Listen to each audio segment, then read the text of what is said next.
Bonjour Carole. Bonjour Guillaume. Aujourd'hui, j'aimerais en savoir un peu plus sur les ressources en lien avec l'économie sociale. Comment ça fonctionne l'ensemble de l'écosystème? Il y a beaucoup de monde derrière tout ça. Premièrement, je commençais par le début parce que, tu sais, depuis 1996, quand même, le chantier de l'économie sociale, c'est le porte-parole de l'économie sociale auprès du gouvernement du Québec. Fait que s'il y a des fonds au Québec, puis s'il y a un plan d'action local en économie sociale, c'est parce qu'il y a un chantier d'économie sociale. Sans ça, je pense pas que ce serait arrivé. C'est que cet organisme-là, c'est encore notre je veux dire, intervenant privilégié envers le gouvernement, puis je pense qu'il fait une bonne job, fait qu'on le garde. De ça découlent les pôles régionaux d'économie sociale. En fait, les pôles régionaux ont été mis en place dans la foulée d'avoir une représentativité sur l'ensemble du territoire du Québec. C'est que, puis ils sont de mieux en mieux financés, les pôles. C'est que, dans le fond, on incite, nous, les entreprises, à devenir membres du pôle régional de façon à ce qu'ils aient l'information, qu'ils soient connectés avec ce milieu-là. Donc, SR02, pour nous, est un partenaire important.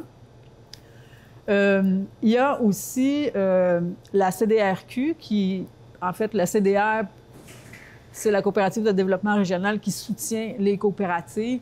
Leur mandat a un peu changé, ils sont rendus pan-québécois maintenant. Il se peut qu'ils prennent les OSBL aussi. Bon, bref, c'est un lieu pour avoir de l'information pour se démarrer en entreprise, qu'elle soit coopérative ou OSBL, apparemment.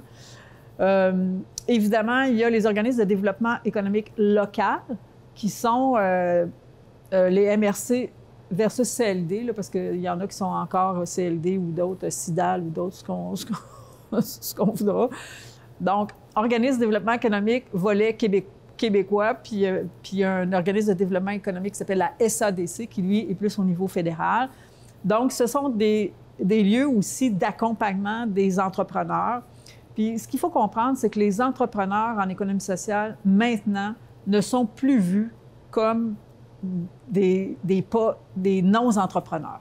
Okay? On a dû faire, bien sûr, une distinction assez importante entre l'économie sociale et le communautaire, parce que OSBL, pour OSBL, là, un organisme sans but lucratif pour un organisme sans but lucratif, les gens se reconnaissent dans les deux.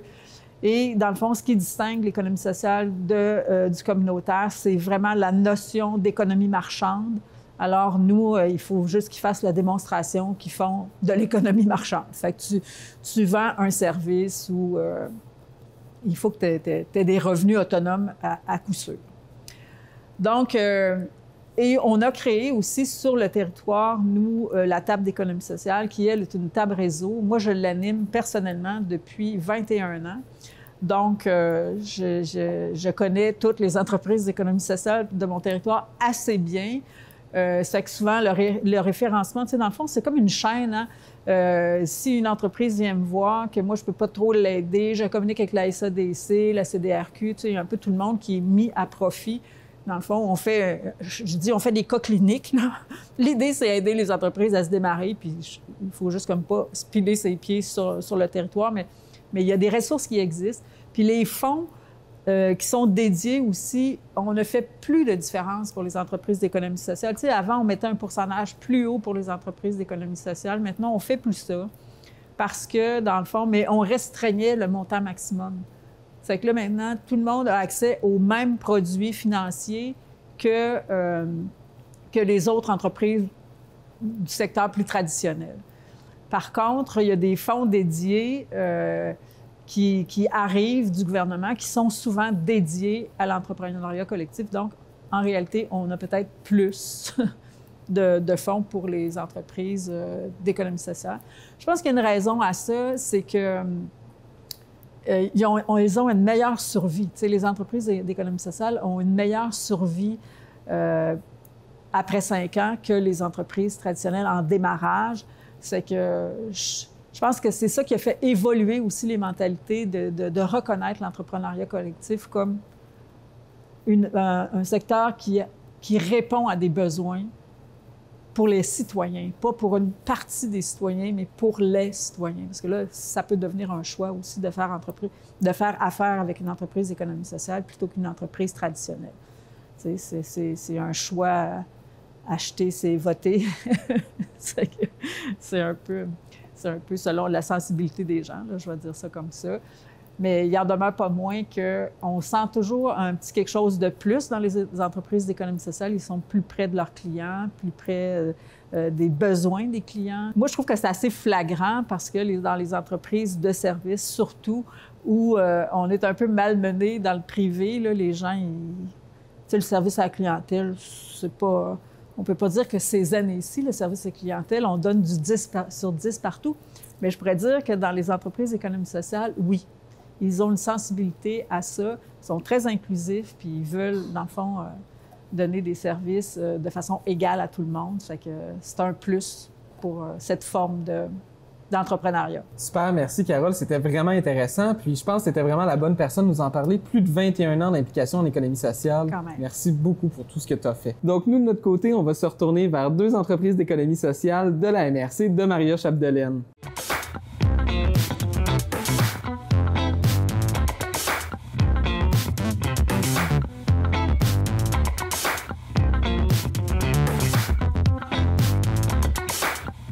Ça a commencé en 1979 par une gang de bénévoles qui voulaient s'impliquer puis amener des spectacles à Dolbeau-Mistassini. Alors, ils ont formé un organisme à but non lucratif, un OBNL, enregistré en bonne et due forme, puis ils ont débuté la présentation des spectacles qui étaient à l'époque à la polyvalente Jean Dolbeau dans la salle Thérèse Plante. Alors là, ils ont fait ça pendant plusieurs années. Ça fonctionnait très bien avec la formule d'abonnement qu'on a toujours aujourd'hui, qu'on a gardé la même, jusqu'en 2009, où on a construit la salle de spectacle ici, la salle des Jardins Maria Chapdelaine, parce que la salle à la polyvalente répondait moins aux besoins parce qu'ils voulaient faire venir des grosses productions. Puis là, il n'y avait pas autant de place sur scène, l'équipement, les loges. Alors, on avait besoin d'un outil plus adéquat pour combler la demande et le besoin du public d'ici Dolbeau-Mistassini. La municipalité aussi a plus de gens, plus de demandes. Alors, on a fait la construction de la salle qu'on a inaugurée en octobre 2009. Maintenant, c'est ça. On est toujours très actifs. C'est le même comité. Quand on a créé ici la salle, on a créé aussi une corporation de gestion qui gérait la salle. Le comité des spectacles était toujours là, qui s'occupait du volet professionnel, puis la corporation gérait le reste des activités, des locations. Et puis, ça a marché, mais plus ou moins. Alors, en 2013, on a décidé de fusionner ces deux organismes-là pour vraiment que ça devienne le comité des spectacles qu'on connaît aujourd'hui, 2013 Inc., qui fait vraiment toute la gestion de la salle de spectacle, autant les spectacles professionnels avec le comité de diffusion qui est toujours là, et tout le volet culturel, le volet location, c'est-à-dire toutes les chorales, les spectacles de danse, tout ce qui est produit par le milieu. Fait qu'on a vraiment tout fusionné ça pour avoir une meilleure coordination des événements. Ça nous amène à peu près une centaine d'événements par année. Fait qu'on a à peu près en moyenne autour de 45 spectacles, plus tous les autres événements qu'on fait. Wow.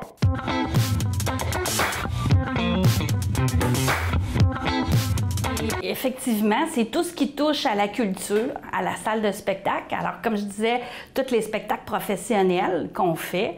Ensuite de ça, on loue. Alors, tout ce qui est d'activités culturelles autres, par exemple, des vernissages avec les artistes et artisans, on en fait régulièrement, presque à tous les mois. On fait des solos, puis on fait des collectifs. On loue pour les spectacles de fin d'année, des écoles secondaires, les chorales, les orchestres, la danse. Le bol d'or, évidemment, oui, qui est un gros événement qu'on tient à chaque année, qui dure presque 4 jours, puis qui est provincial. C'est un des très beaux tournois qu'on a à chaque année. Et en plus de ça, on fait de la location pour le privé aussi. On fait une partie aussi des activités culturelles pour la municipalité. Alors, on développe aussi, comme là, présentement, on est dans le marché de Noël. Fait que c'est nous autres qui présentent les spectacles qui vont être présentés pour le marché de Noël. On participe aussi pour la fête nationale. On fait des spectacles d'été, les airs d'été à Vauvert. On a fait au centre-ville ici avec la COVID. C'était un nouvel événement. Bon, on collabore à une foule d'autres projets comme ça pour la municipalité. On touche à peu près à tout ce qui est culturel. On est plus ou moins impliqué à titre de partenaire, d'aidant, de facilitateur. On fait vraiment tout. Puis on travaille directement avec les artistes puis avec des organisations aussi.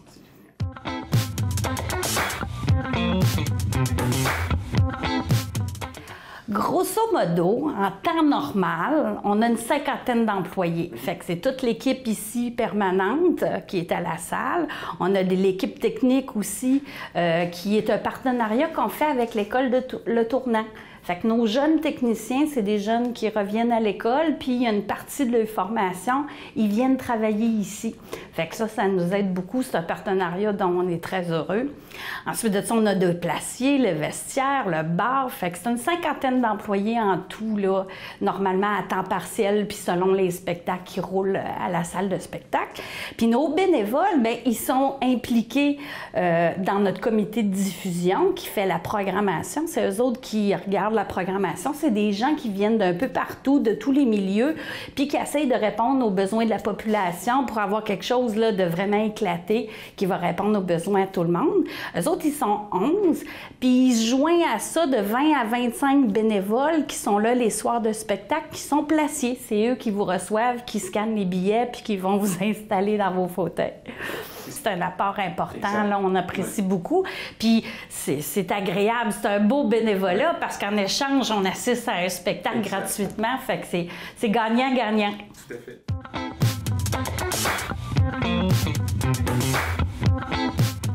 On était sur une excellente lancée, ça allait très bien. On a une belle assistance à nos salles, à nos spectacles. C'est sûr que la pandémie a mis un pavé dans la mare avec tout ça. Fait que pour l'immédiat, ce qu'on veut, c'est de revenir à ce qu'on était avant la pandémie, d'avoir une salle pleine pour nos représentations.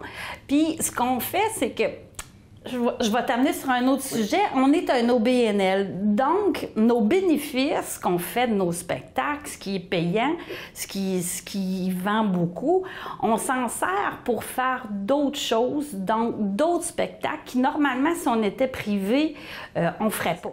Fait que les spectacles payants nous permettent d'offrir ça quand même, puis de développer cette clientèle-là, parce que c'est avoir des spectacles qui sont moins connus, comme par exemple des spectacles de concerts classiques. Les gens viennent, ils n'ont jamais entendu, ils ont aimé ça, ils veulent revenir. Fait qu'on développe la clientèle comme ça, puis je dirais que les prochaines années, bien, c'est là-dessus aussi qu'on veut continuer à développer pour que les spectacles de danse, de théâtre, de musique soient de plus en plus populaires, puis que les gens en redemandent. C'est vraiment notre objectif là, de développer ce côté-là dans les prochaines années.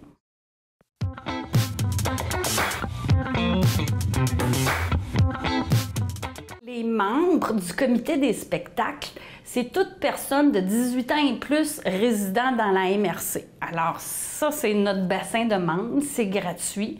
Donc, ils sont invités à venir à l'Assemblée générale à chaque année. Ils peuvent s'impliquer sur les comités.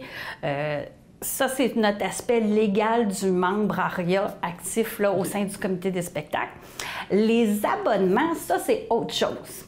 Ça, c'est vraiment un forfait qu'on vend de spectacles. Fait qu'à chaque année, avec notre programmation, on bâtit des forfaits. L'avantage pour les abonnés, c'est qu'ils ont toujours la même place d'une année à l'autre. Puis là, on a différents forfaits. On est en humour, on est en chanson, on est en théâtre. Fait qu'on a tout inclus pour tous les spectacles. Fait que ça varie. On a autour de 300, 320 abonnés là, annuellement.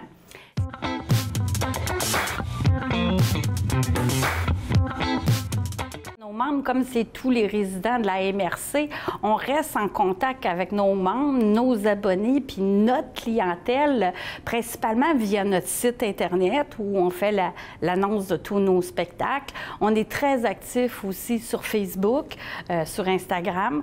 Alors, on publie régulièrement des vidéos de nos artistes qui vont venir à la salle.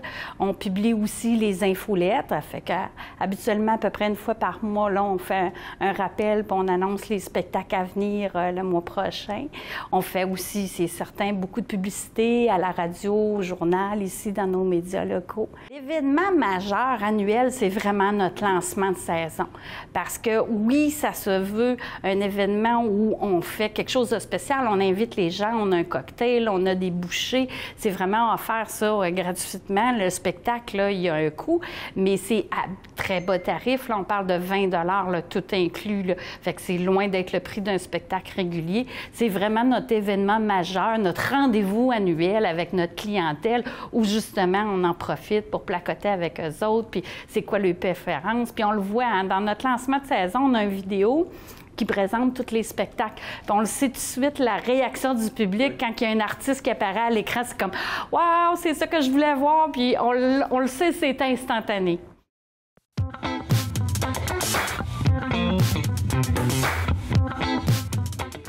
Bien, justement, parce qu'on voulait que les bénéfices d'une salle de spectacle retournent à la clientèle, au public. Alors, avec cette formule-là, ça nous a permis, les bonnes années, d'avoir des bénéfices accumulés. Puis ces bénéfices accumulés-là, on les a investis dans un fonds de développement qui, lui, sert à faire des projets spéciaux. Par exemple, un jeune artiste qui vient de débuter sa carrière ici, bien, on peut le recevoir à la salle, on peut y faire une première, un spectacle, un tournage. On l'a fait dans différents projets. Je pense à Benoît Labonté, qui était ici depuis plusieurs années, puis il avait de la difficulté à vendre son spectacle. Alors, ce qu'on lui a dit, c'est pas que le spectacle n'est pas bon, c'est que les diffuseurs veulent voir. Fait que j'ai dit à Benoît, on va tourner une vidéo, on va le faire.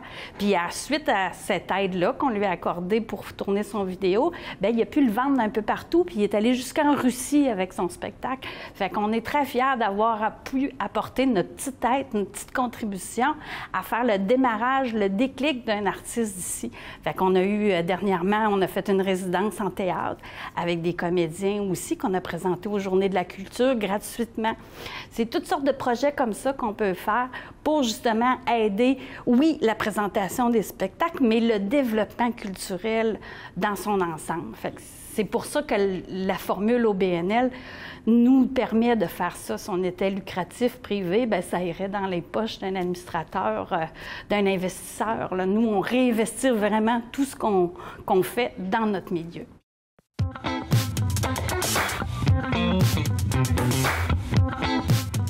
Prenons, par exemple, la location de salle. Fait que nous autres, on a des frais fixes pour le coût, le tarif de la location de la salle, mais on a aussi les frais de la main-d'œuvre. Fait que quand des gens viennent louer la salle, que ce soit des artistes ou des organismes, on fait un tarif réduit sur les frais de la main-d'œuvre. Fait que ce que ça se trouve à faire, c'est qu'on se trouve à les subventionner un peu pour que ça soit des tarifs plus abordables, justement pour que la salle puisse être accessible le plus possible. Si on était privé, on ne pourrait pas faire ça, puis la salle serait beaucoup moins utilisée, là. Fait que c'est dans notre gestion financière courante, la différence est principalement là.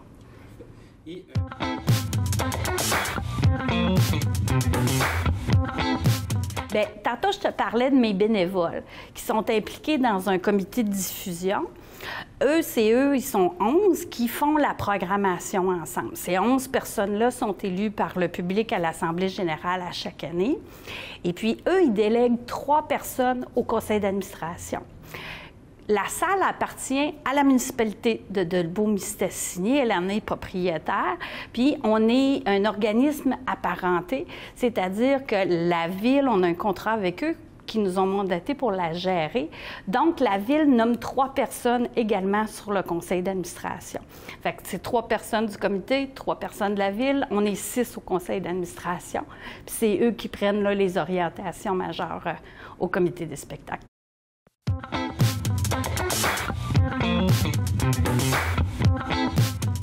Il n'y a pas un administrateur, un propriétaire qui bénéficie bénéficie de tous les retombées. Ça rapporte justement à tout le personnel, toute l'équipe. Nous autres ici, on est vraiment une famille, notre équipe du comité des spectacles. On travaille vraiment en collégialité, puis on travaille à faire avancer l'organisation et non pour une personne.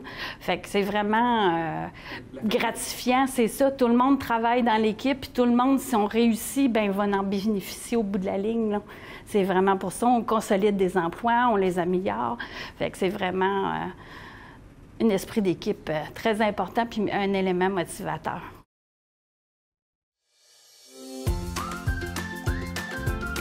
La table au goût du lac, ce sont les chefs Antoine Tremblay, Florence Morissette, Stéphane Vaillancourt et Vincent Becker qui mettent en vedette les produits locaux de la MRC de Maria-Chapdelaine, dans cette émission de cuisine animée par Pierre Turcotte. Bon appétit!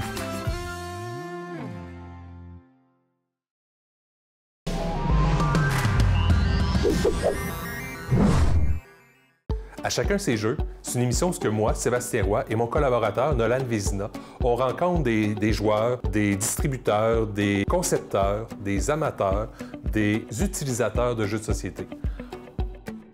On a tous un point en commun, on est passionnés de jeux de société. Venez nous rejoindre dans notre cave, on va vous présenter nos coups de cœur. Vous allez sûrement trouver un qui va vous plaire parce que c'est à chacun ses jeux.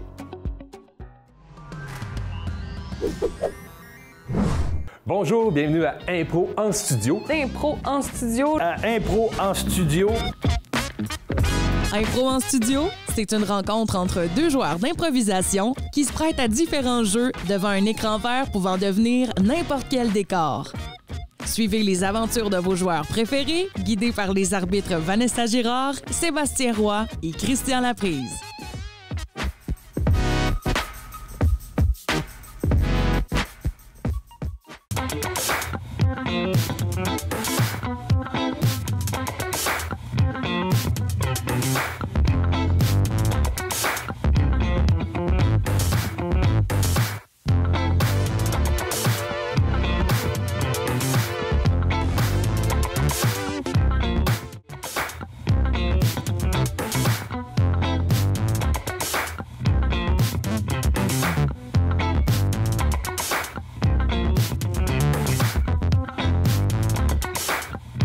En 2013, c'est un groupe de jeunes, entre guillemets, qui voulaient commencer un organisme qui allait aider les jeunes de la communauté ici à s'impliquer dans notre communauté à Dolbeau-Mistassini.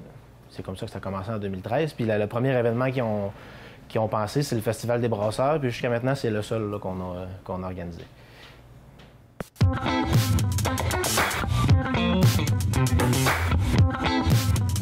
Bien, les services, nous, là, en gros, c'est qu'on organise le Festival des brasseurs. Le but, c'est d'organiser d'autres événements satellites, si tu veux, ou parallèles au festival. Mais pour l'instant, là, il y a juste eu le Festival des brasseurs. Mais le but, c'est d'en faire d'autres là, dans le futur. C'est pour faire découvrir les microbrasseries locales et de partout en province, là, en fait. Là. La dernière édition, en 2019, on avait 15 microbrasseries de partout au Québec, là, surtout de la région, mais de partout au Québec qui étaient présentes. Là. Puis on fait découvrir aussi des produits locaux, des artisans locaux. C'est vraiment ça qu'on essaie de faire là, avec le Festival des brasseurs. Ça se passe la fin de semaine avant la fête du travail, fin août, sur le boulevard Wahlberg à Dolbeau-Mistassini, entre la 6e et la 7e avenue.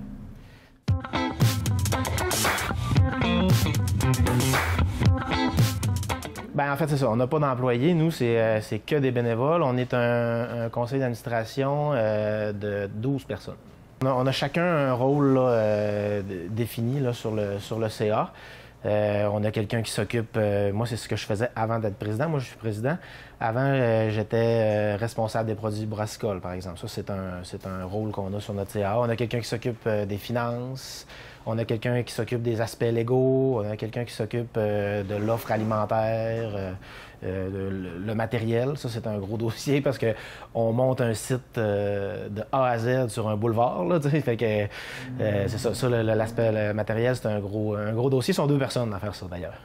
Mais ça ressemble à ça. Là. On a chacun un rôle défini.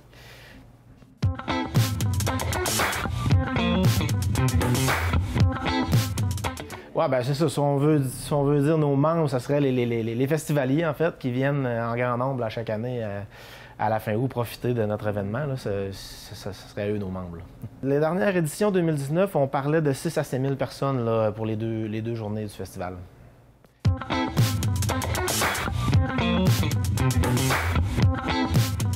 En fait, c'était pour redonner à la communauté. Je pense que le but de tout ça, c'est ça. En faisant un événement comme ça, on donne un bel événement rassembleur à la communauté qui ressemble aux gens d'ici.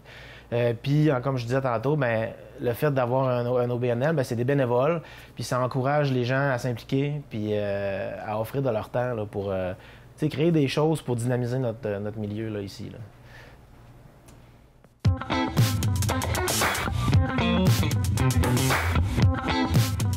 Faut que tu le fasses pour les bonnes raisons.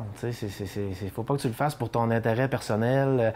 Oui, tu gagnes quelque chose personnellement à t'impliquer bénévolement dans un événement comme ça, mais il faut que tu le fasses pour vraiment par altruisme, là, pour redonner à la communauté. Là. Je pense que si tu fais pas ça pour les bonnes raisons, t'es mieux pas de t'impliquer. Là.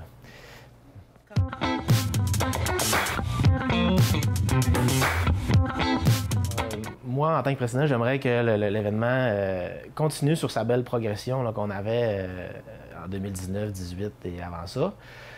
Pas tellement en tant que faire grossir l'événement en tant que tel, mais améliorer l'expérience des festivaliers, puis améliorer la qualité générale là, de l'événement. C'est ça qu'on vise.